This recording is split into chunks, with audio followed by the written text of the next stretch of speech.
বিশ্বকাপ স্কোয়াডে সাইফুদ্দিন না থাকায় হুলস্থুল করার মতো কিছু হয়ে যায়নি, মন্তব্য বিসিবি সভাপতি নাজমুল হাসান পাপনের। বিশ্বকাপ দল নিয়ে প্রত্যাশা কম হওয়ার কোনো কারণও দেখছেন না বিসিবি প্রধান। মনির হোসেন খানের রিপোর্ট।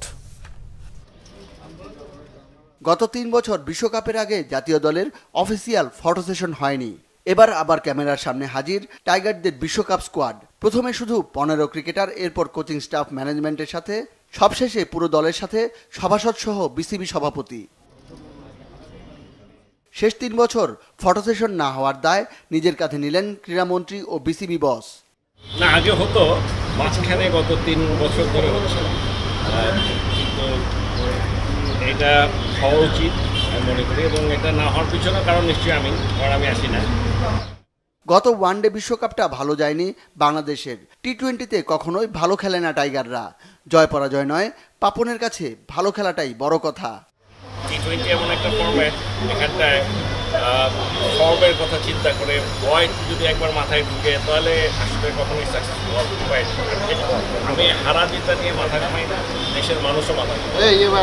ভালো খেলে ক্রিকেট সবাই, কিন্তু গত বিশ্বকাপ ছাড়া প্রত্যেকটা ওয়ার্ল্ড কাপে আমরা মোটামুটি ভালো খেলেছি। গত ওডিআই বিশ্বকাপটা ছিল, গতবারে লাস্ট ওডিআই বিশ্বকাপটা আসলে খুব খারাপ হয়েছে। এটা তো অস্বীকার করার কোনো পথ নেই, এবং এটা কেউ পছন্দ করবে না। ওরা যাতে খারাপ থাকে, ভালো থাকে, ভালো খেললে ওরা এইটুকু আস্থা আছে।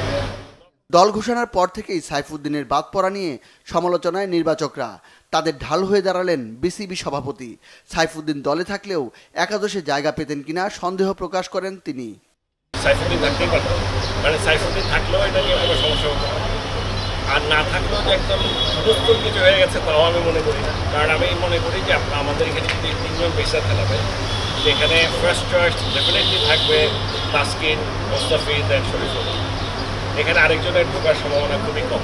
এই গত ১ বছর আগেও যদি কাউকে জিজ্ঞেস করতাম, সবাই এক বাক্যে এক নাম দেখবো সম্ভব, বেস্ট হবে না। এখন সে ফর্মে নাই, ফর্মে তো নাই থাকতে পারে।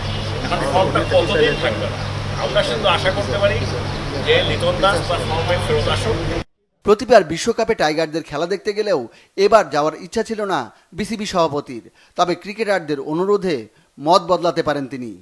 এখনো পর্যন্ত প্ল্যান ছিল থাকবো না, কিন্তু আজকে সবাই ধরেছে, এরাও ধরেছে আমি যেন প্রথম ম্যাচ থেকে থাকি।